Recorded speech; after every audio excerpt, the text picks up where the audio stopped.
levels, you don't have to memorize, what we found. You can memorize something slightly different. Like for anatomical, maybe you're more about the width to femur ratio or something, and maybe you're more about notch size, intercondylar notch size. What else was under anatomical? Mainly it was like the hips and the intercondylar notch. Hormonal, we talked about estrogen over there, but there's different lines of evidence, right? One's related to the birth control, and one was related to estrogen levels and ovulatory phase and things like that. Neuromuscular, we were kind of talking about like quads and hamstring strength. Over there, we were talking about activation of the quads might be different, right? Maybe that causes like the brain activates the muscles in a different pattern, which changes knee stability. Core strength back there, we were talking about like proximal control. What does that mean? And we're trying to articulate that, which is a little hard to do. Okay, so let's try. Let's see. So what were you guys thinking as things we could share on your exam that would quickly make me understand that you understand how hormonal changes could impact this ACL tear differential, right? So why do females have more? So what was some of the evidence we found? Even if it was maybe inconclusive, what were they thinking? Well, I found that no consensus in the scientific community. Yeah, there was no play a role. Right. I mean, yeah. So besides writing that, right, which is true, if you look at all the data, there wasn't a real clear consensus. So we don't know. But we did find studies that show what could be happening if we were to study it further and try to get a consensus, right, or at least hypothesize. And what was that? Incidence. Athletes are ovulating, it increases the ACL injury because of oxygen. So when you take birth control, it kind of takes away the ovulation. Yeah. Yeah, so there was one study, again, it was a small group, so it's probably not like we're going to tell everyone, when you're ovulating, you should stop playing sports. I think that was not a good consensus statement. So you're right, they wouldn't tell you that. So there did seem to be this one study that suggested ovulation. Now, does anybody know what is ovulation? When's that occurring in our cycle? If we got a 30-day cycle, is ovulation a big chunk of that cycle? No, it's actually only a few days, right? Maybe a few days or less. It's actually only happens on one single day. So that makes me very skeptical of that study, because how did they know when? Most people don't know when they're ovulating, right? You know when you're menstruating maybe, or you know you don't menstruate, but to know when you ovulate is pretty tough, right? People spend their whole lives trying to get pregnant. Timing, when you have ovulation, you have to have sex to get pregnant. So that's kind of a tough one. So, but I like it as a theory, right? So one of the theories is that increasing ACL injury is related to ovulation or the ovulatory phase estrogen. So what evidence backed this up, which I thought was pretty cool. Another small study showed what? Oral contraception. Yes, if you took the oral pill, birth control pill, if you took the birth control pill, which actually does the opposite, makes you not ovulate, what was the finding that they saw? Yeah, it decreased ACL injury. Again, small study, no consensus there, but I like those two facts. Not facts, I like those two studies, even if they're small, because they do suggest at least what people were thinking. Even if we haven't accepted that as true scientific data yet. So no consensus is not a good thing. Well, I mean, if you tell me no consensus, then you better explain what you mean by that. You could say that there are conflicting studies. Some have shown increased ACL risk during ovulation. Others did not support that. As long as because there's really never a consensus in science sometimes. It's very rare in this type of study. So. Maybe you can list one of these. You don't have to list both, right? You could just say there's increase in ACL or oral contraceptive pills. And then I like what David said. Maybe you should mention, but the studies were inconclusive, or we're still not sure, right? Because I don't want you to leave this class thinking that this is like ingrained for sure. Good. All right. How about anatomical differences? Again, you could say there's no consensus, but because you could say that for everything in this article, because it was really one of those articles that's like, hey, we don't know what's going on, but we think that there are multiple factors.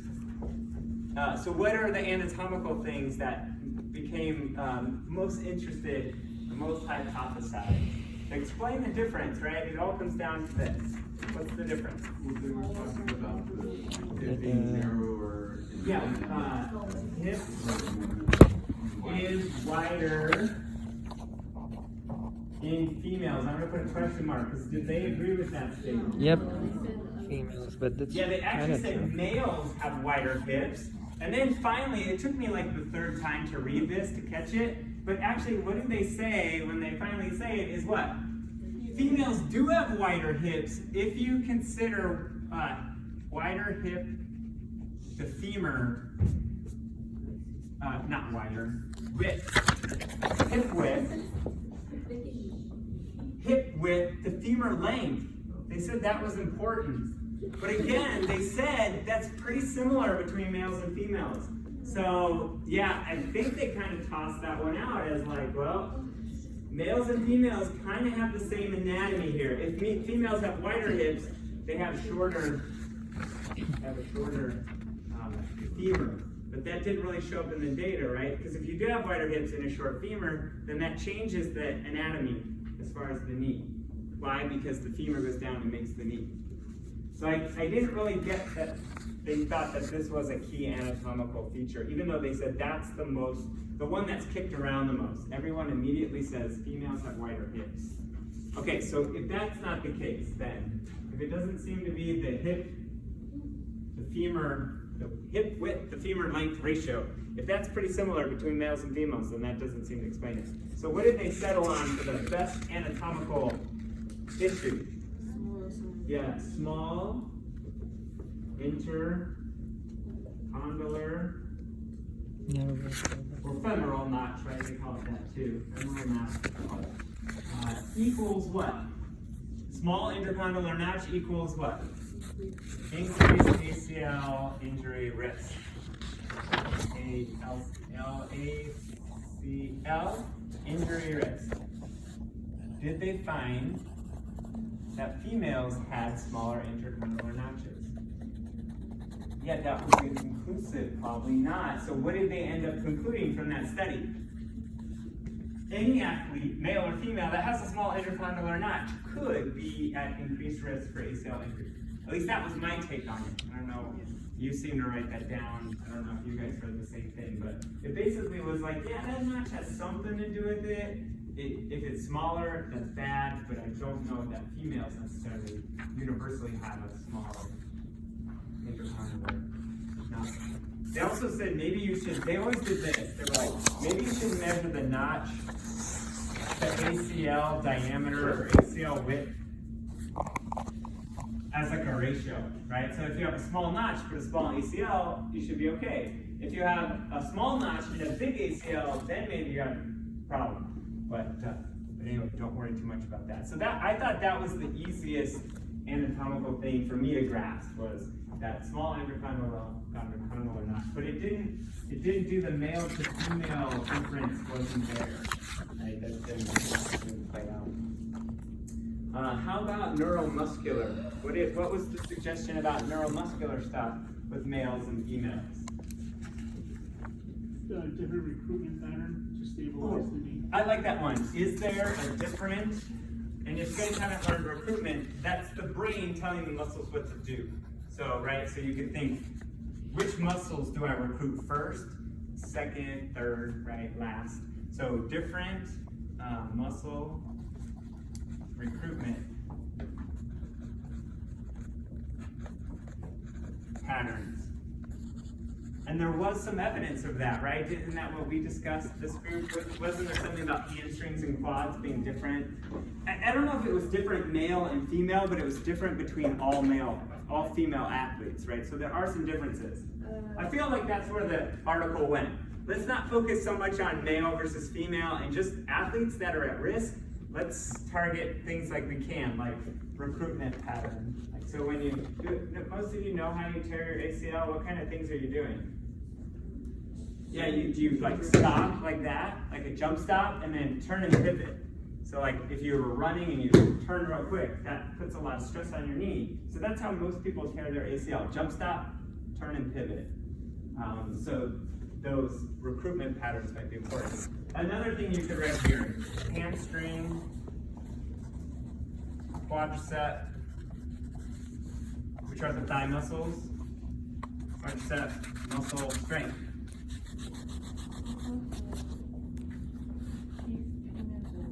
Stabilizes knee, right? If you have a strong thigh, you will stabilize your knee better. Yeah.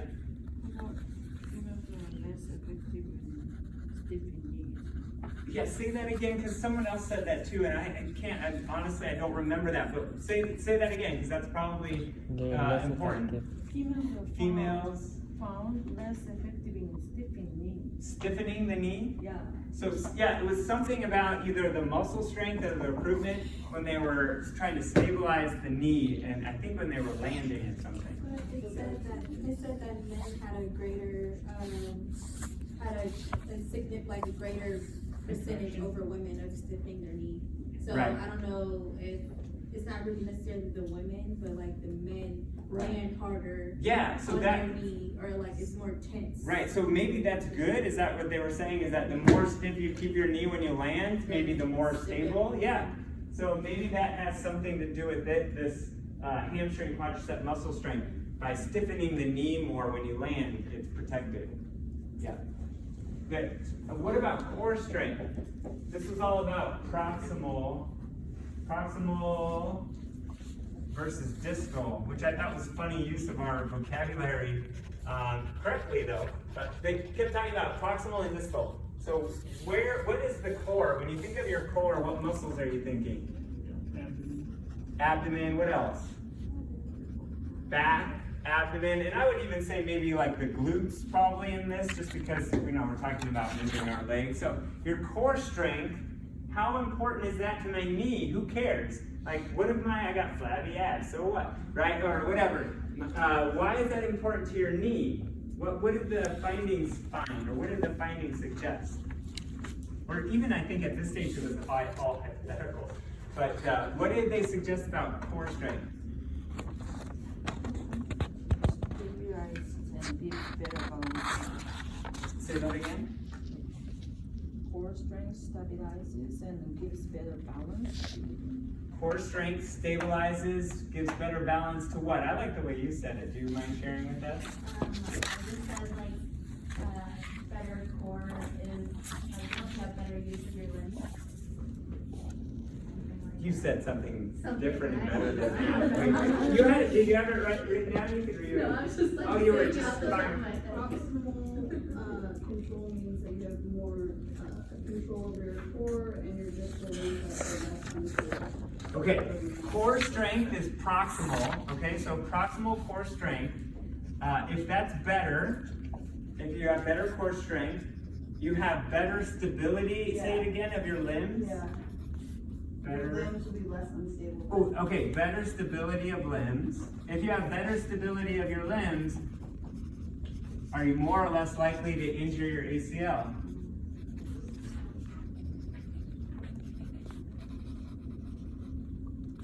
Injury risk. I think that was their hypothesis.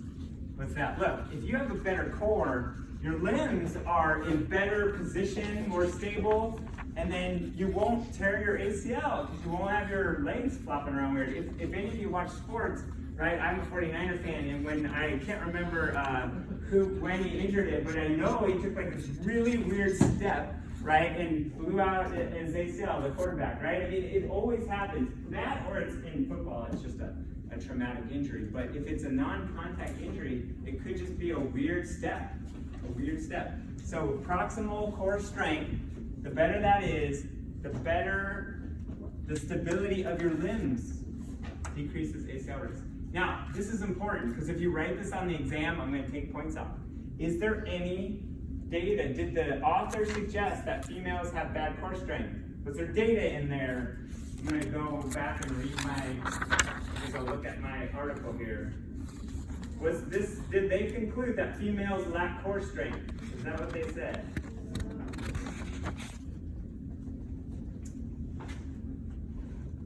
That they didn't say anything about male-female core strength. They were really just like kind of at this point hypothesizing. They're gonna go study this now. No recommendations are being modified. Yeah, if you just say this is very factual, or this is very like we're just saying that if your core is better, more stable, that'll stabilize your legs and limbs. You'll have less awkward movements. But there's nothing about male and female in here, at least in the article I gave you. Because a lot of So people to write say- this. Females have a weak core, and then they don't, that's not true. I mean, that's not what science has shown us yet. I mean, That's how I took it. I was like, no, that's not great. yeah, they haven't concluded that yet, right? I Proximal mean, core strength they were means just better hypothesizing. stability. Proximal core strength. Ability of the limbs What's decreases that? the That's a PCO. lot. Yeah, but this will probably be like 5 How did you points, get that? which doesn't sound like a lot, but out of 40, it's 1/8 of your exam when you